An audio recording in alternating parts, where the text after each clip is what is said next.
राधे राधे। कैसे हैं आप लोग? ईश्वर की कृपा से आप लोग अच्छे होंगे। ईश्वर सबका कृपा बनाए रखे, सबका कल्याण करे। और जैसा कि हमने पिछले वीडियो में बताया था कि गुरु पूर्णिमा क्यों मनाते हैं, और आज हम आपको जानकारी देने जा रहे हैं कि वेद व्यास जी की कहानी, गुरु पूर्णिमा की पूरी कहानी। और इसके पहले हम आपसे अनुग्रह करना चाहेंगे कि आपने यदि हमारा चैनल सब्सक्राइब नहीं किया है तो प्लीज़ हमारा चैनल सब्सक्राइब कर लीजिए और बेल आइकन बटन ज़रूर दबा दीजिएगा, जिससे कि हमारे आने वाली वीडियोस की जानकारी आपको प्राप्त हो सके। और यदि हमारी कहानी पसंद आए तो आप कमेंट बॉक्स में राधे राधे ज़रूर लिख दीजिए। और इस तरह से आज हम आपको कहानी बताएंगे। चलिए हम चलते हैं कहानी की तरफ। कहानी इस प्रकार है। वेद व्यास जी श्री पराशर मुनि और माता सत्यवती के अंश से आषाढ़ मास की पूर्णिमा को लगभग 3000 ईसा पूर्व में प्रकट हुए थे। और प्रकट होते ही माता की आज्ञा लेकर तप करने चले गए थे। उन्होंने हिमालय की गोद भगवान नर नारायण की तपोभूमि बद्री वन, जो बद्रीनाथ है आजकल, बद्री वन के संभाप्रास में अपना आश्रम बनाया।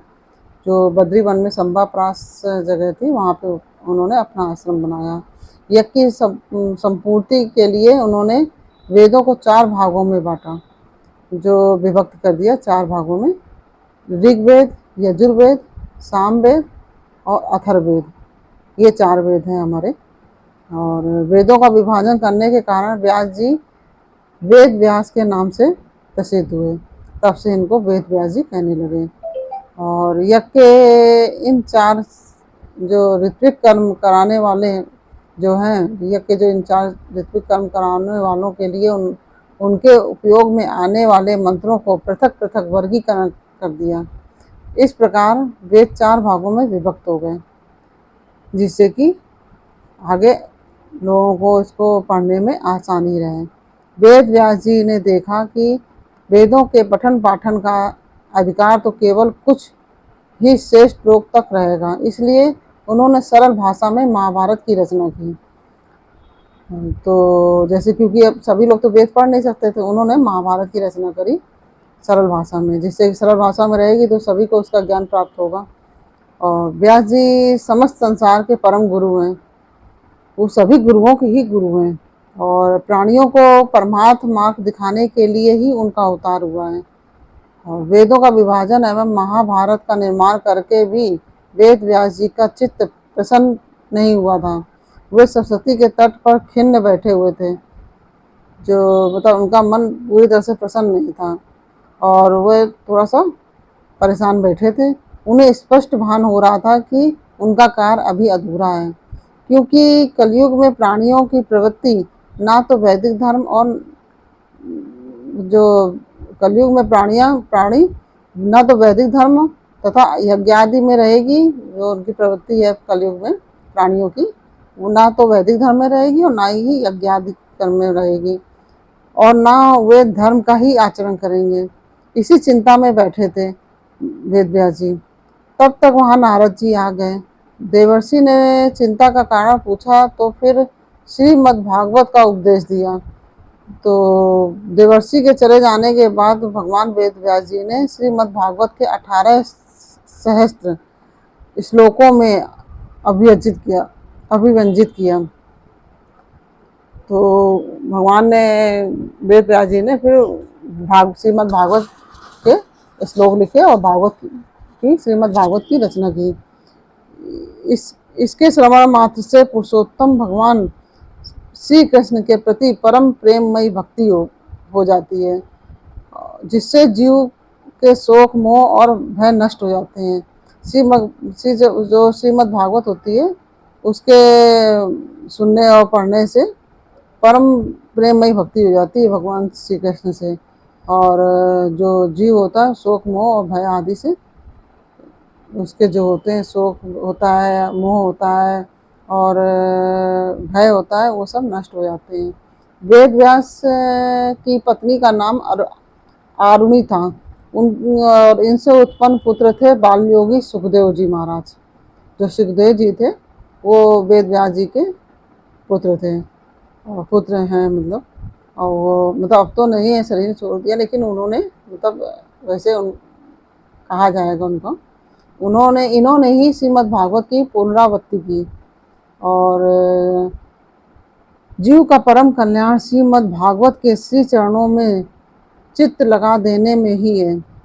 व्यास भगवान अमर हैं, नित्य हैं, वे उपासना के सभी मार्गों के आचार्य हैं, और अपने संकल्प से वे सभी परामर्श के साधकों की निष्ठा का पोषण करते हैं। व्यास जी के ने 18 पुराण, श्रीमद् भागवत, ब्रह्म सूत्र, मीमांसा और महाभारत की रचना की। श्रीमद् भागवत गीता विश्व के सबसे बड़े महाकाव्य महाभारत का ही अंश है। गुरु पूर्णिमा का प्रसिद्ध पर्व वेद व्यास जी की जयंती के उपलक्ष्य में मनाया जाता है। और जीव का श्रीमद् भागवत पढ़ने से जीव का कल्याण होता है, और उसको परम मोक्ष की प्राप्ति होती है। और उसको जैसे बहुत से प्राणी जब तरते नहीं है, श्रीमद् भागवत पुराण सुनाने से वो तर जाते हैं और उनको मोक्ष की प्राप्ति हो जाती है। तो इस तरह से भगवान वेद व्यास जी की कहानी पूरी हुई। और भगवान वेद व्यास जी का ने जो ग्रंथ लिखे हैं, 18 पुराण लिखे हैं, और ये सब भगवान वेद व्यास जी की ही रचना है। और भगवान ने हम सबको जो सरल भाषा में ग्रंथ दिए हैं वेद व्यास जी ने, कि जिससे हम लोग भी उनका अध्ययन कर सकें। और इसमें उनका बहुत बड़ा सहयोग है, अनुदान है। और इसी तरह से वेद व्यास जी ने हम सबके कल्याण के लिए ग्रंथों की रचना करी। और इस तरह से भगवान वेद व्यास जी की कहानी पूरी होती है। और यदि आपको हमारा चैनल सब्सक्राइब नहीं किया है तो आप हमारा चैनल सब्सक्राइब जरूर कर लीजिएगा, और बेल आइकन बटन ज़रूर दबा दीजिएगा, जिससे कि हमारे आने वाले वीडियोस की जानकारी आपको प्राप्त हो सके। और यदि आपको हमारी कहानियाँ पसंद आती हैं तो आप प्लीज़ कमेंट बॉक्स में कमेंट ज़रूर लिख के बता दीजिए कि आपको हमारे बताने का तरीका और हमारी कहानियाँ कैसी लगी। और आगे आप और भी कोई कहानी सुनना चाहते हो तो आप हमें प्लीज़ कमेंट बॉक्स में ज़रूर बता दीजिए, तो हम पूरी कोशिश करेंगे आपको कहानी बताने की। और इस तरह से, और अगर आपको हमारी कहानी बताने का तरीका अच्छा लगता है तो लाइक बटन ज़रूर दबा दीजिएगा, और अपने पारिवारिक जन और मित्रों के संग शेयर ज़रूर कर दीजिएगा, जिससे कि उनको भी ये सब कहानियाँ पता चल सकें। और आप लोग अगर हमें कमेंट करते हैं और लाइक बटन दबाते हैं तो हमको भी प्रसन्नता होती है, हमें और उत्सुकता होती है और अच्छे अच्छे वीडियो लाने की। हमें हमारा मनोबल मजबूत होता है। और इस तरह से आप हमें कमेंट लिखेंगे और हमारा चैनल वीडियो लाइक करेंगे तो हमें उससे प्रोत्साहन मिलेगा। और हमारा पूरा वीडियो देखने के लिए बहुत बहुत धन्यवाद। आप कहाँ से हमारा वीडियो देख रहे हैं इसके बारे में भी हमको कमेंट बॉक्स में ज़रूर बताइएगा, जिससे कि हमको ही पता चल सके कि हमारा वीडियो कहाँ कहाँ तक देखा जा रहा है। और इस तरह से हमारी कहानी पूरी, और पूरा वीडियो देखने के लिए बहुत बहुत धन्यवाद। राधे राधे। जय श्री गुरुवे नमः।